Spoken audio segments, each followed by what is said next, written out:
Did you know that Jesus helped his friend come out? Amazing.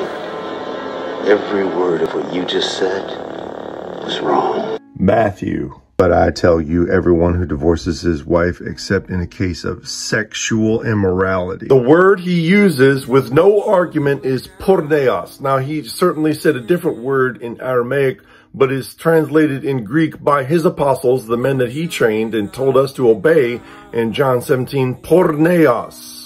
And porneos, fornication, sexual immorality, and so on, is nothing short of 100% of the Levitical code, 100% of everything that the Torah has to say about sexual conduct. Genesis 18, verse 1, the Lord appeared to Abraham at the oaks of Mamre while he was sitting at the entrance of his tent during the heat of the day. He looked up and he saw 3 men standing near him. Now, one of those men is Jesus. 18 verse 20, then the Lord said, the outcry against Sodom and Gomorrah is immense and their sin is extremely serious. I will go down to see if what they have done justifies the cry that has come up to me. If not, I will find out.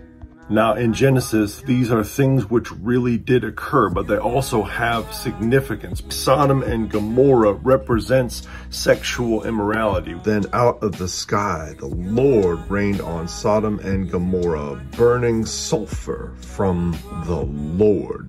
The good old King James Version says, Genesis 19:24, then the Lord rained upon Sodom and upon Gomorrah brimstone and fire from the Lord out of heaven. Lord, capital L-O-R-D, in the Old Testament is a stand-in for Yahweh. Acts 15, verse 29, that you abstain from food offered to idols, from blood, from eating anything that has been strangled, and from sexual immorality. 1 Corinthians, we're going to go to chapter 6. Please, sexual immorality. Every other sin a person commits is outside the body, but the person who is sexually immoral sins against his own body. Romans. This reason God delivered them over to disgraceful passions. Their women exchanged natural sexual relations for unnatural ones. The men in the same way also left natural relations with women and were inflamed in their lust for one another.